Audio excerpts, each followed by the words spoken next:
안녕하세요. 머니앤팔로틱스입니다. 오늘은 7월 15일부터 단행되는 유튜브 정책 변화에 대해서 긍정적인 면과 부정적인 면에 대해서 심층적인 분석을 한번 해보겠습니다. 2025년 7월 15일 기점으로 유튜브는 광고 수익 분배 정책과 크리에이터 지원 구조에 대해서 대대적인 변화를 도입했습니다. 광고주와 플랫폼 모두에게 신뢰를 확보하기 위한 조치였는데 동시에 수많은 창작자들의 생태계에도 큰 영향을 미치고 있습니다. 이번 영상에서는 유튜브 정책 변화의 배경과 목적, 그리고 그로 인한 긍정적 효과와 부정적 효과를 심층적으로 살펴보고자 합니다. 먼저 유튜브가 이런 정책 변화를 단행한 이유를 짚어보겠습니다.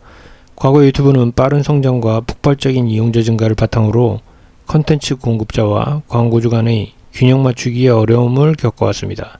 특히 2020년대 중반부터는 저품질 콘텐츠, 재업로드, 저작권 침해 문제, 그리고 자동 생성 콘텐츠가 광고주 불만을 촉발하며 광고 수익 감소를 야기했습니다.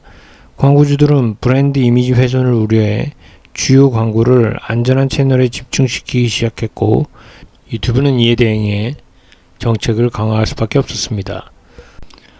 먼저 긍정적 측면에 대해서 살펴보겠습니다. 첫 번째 긍정적 변화는 컨텐츠 품질의 전반적인 향상입니다. 유튜브는 수익 창출 자격 조건을 강화해서 일정 구독자 수와 조회수를 충족하지 못하는 채널의 광고 수익을 제한하기 시작했습니다.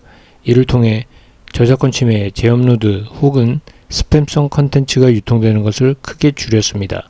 예를 들어 2024년 초부터 복제 영상이나 자동 생성 컨텐츠가 무더기로 차단되면서 크리에이터들은 보다 독창적이고 창의적인 영상 제작에 집중할 수밖에 없게 되었습니다.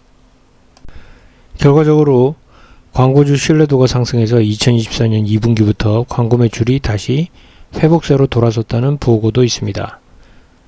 긍정적 변화 두 번째로는 플랫폼 내에 경쟁력 강화와 장기적 성장 기반을 마련한다는 것입니다. 유튜브는 글로벌 OTT 경쟁이 심화되는 상황에서 플랫폼 자체의 경쟁력을 강화하는 발판을 마련했습니다. 높은 품질의 콘텐츠가 많아질수록 이용자의 체류 시간도 늘고 광고 효과도 좋아지는 선순환 구조가 구축됩니다. 이는 장기적으로 유튜브뿐만 아니라 크리에이터들에게도 안정적인 수익 기반을 제공할 수 있다는 점에서 의미가 큽니다. 다음으로는 부정적 사례에 대해서 한번 살펴보겠습니다. 부정적 사례 첫 번째는 소규모 창작자 수익 격감과 생존 위기에 직면하게 된다는 것입니다. 모든 크리에이터가 긍정적 영향을 받는 것은 아닙니다.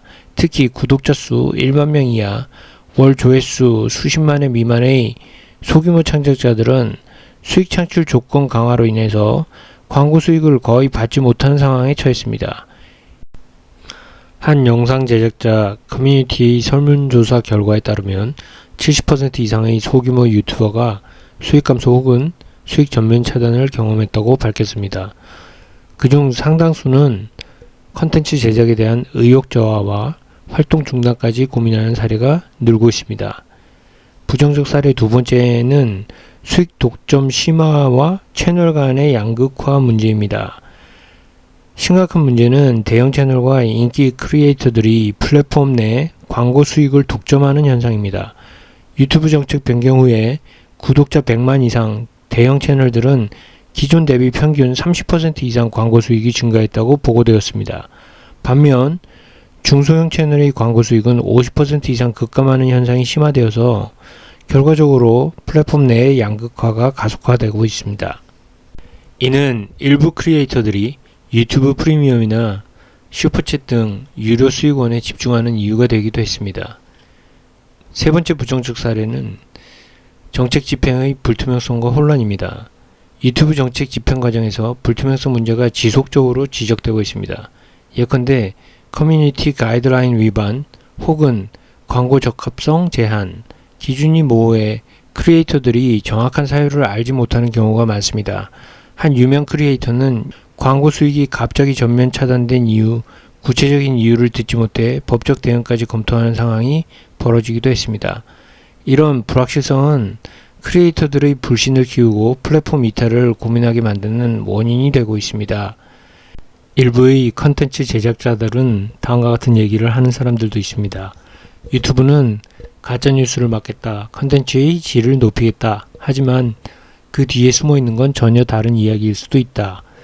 이건 단순한 컨텐츠 정책이 아니라 플랫폼 권력의 재편, 그리고 수익을 독점하려는 자들의 선언이라는 이야기도 있습니다. AI가 만든 저품질 영상이 늘고 있다고 유튜브는 말하죠. 그런데 현실은 어떤가요? 사람, 목소리로 만든 음모론, 선동, 왜곡된 정보는 지금도 잘 퍼지고 있습니다. 반대로 AI로 만들어진 팩트 기반, 정리 잘 된 컨텐츠는 수익을 박탈당합니다. 논리는 정화인데 실행은 창작 억제가 되는 거죠. 또 다른 이유는 돈 문제가 아닐까 짐작하는 사람들도 있습니다. AI 도구는 누구나 쉽게 컨텐츠를 만들 수 있게 했습니다. 결과는 수익 창출하는 사람들이 급증했죠. 유튜브 입장에선 부담입니다. 돈 나눠줄 사람이 많아진 거죠. 그래서 나온 게 지금의 정책 같다는 얘기입니다. AI 안 돼요. 반복 영상 안 돼요. TTS 그건 가짜예요. 결국 메시지는 하나입니다.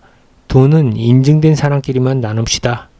대형 채널, 셀럽, 방송사 중심으로 다시 판을 짜겠다는 뜻입니다. 아이러니한 건 이겁니다. 유튜브 알고리즘은 사람인지 AI인지 따지지 않습니다. 조회수 터지면, 자극적이면, 감정을 흔들면 무조건 노출시킵니다. 그렇게 가짜뉴스가 퍼졌습니다. 그런데 지금 와서 유튜브는 말합니다. AI 때문이에요.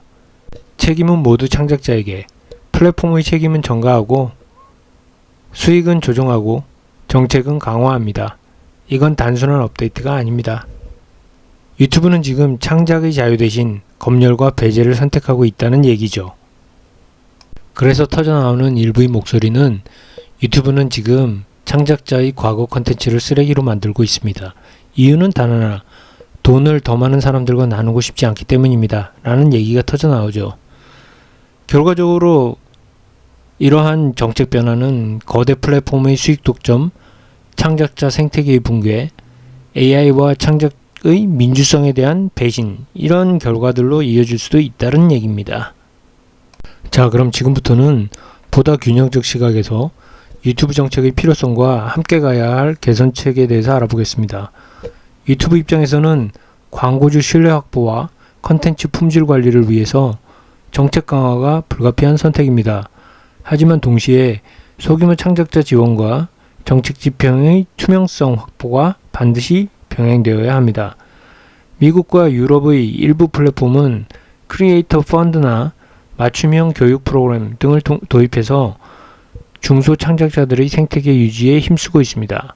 유튜브 역시 크리에이터 아카데미 확대, 수익 보조금 제도 도입, 논의가 진행되고 있습니다. 아직 체감되는 효과는 미미한 상황입니다.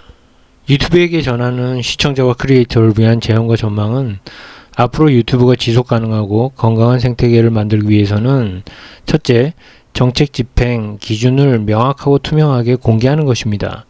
둘째는 소규모 크리에이터를 위한 실질적인 지원책을 마련하는 것이고, 셋째는 광고주와 크리에이터, 시청자가 상생하는 구조가 설계되어야 할 것이라고 생각합니다. 시청자들도 좋아하는 채널을 적극 후원하고 크리에이터 커뮤니티의 목소리에 귀를 기울이는 노력이 중요할 것이라고 생각합니다. 결론적으로 이번 유튜브 정책 변화는 광고주 신뢰 회복과 컨텐츠 질적 향상이라는 긍정적인 면과 중소 창작자들의 수익 위축 및 플랫폼 내 양극화라는 부정적인 면을 동시에 안고 있습니다. 이러한 변화의 흐름 속에서 어떻게 균형을 맞춰 나가느냐가 앞으로 유튜브와 크리에이터 모두의 성공을 좌우할 것입니다. 반면 유튜브가 수익 배분 구조를 바꾸고 소수 인기 크리에이터에 집중하는 경향이 심해지면서 중소형 창작자들의 불만은 더욱 커지고 있습니다. 이에 따라 대안 플랫폼으로 이동하거나 독립적인 채널 운영을 고민하는 움직임도 늘고 있습니다. 실제로 틱톡, 트위치, 뉴클립 등 다양한 플랫폼이 떠오르면서 크리에이터 분산 현상이 점차 뚜렷해지고 있습니다. 물론 유튜브는 여전히 압도적인 점유율과 인프라를 자랑하지만 정책 변화가 잦고 불투명할수록 크리에이터들의 불만은 커질 수밖에 없습니다. 따라서 유튜브가 향후 어떻게 대응하느냐에 따라 몇 년 내에 플랫폼 경쟁 구도가 크게 바뀔 가능성도 충분히 존재합니다. 오늘 방송은 여기까지입니다. 시청해주셔서 감사합니다.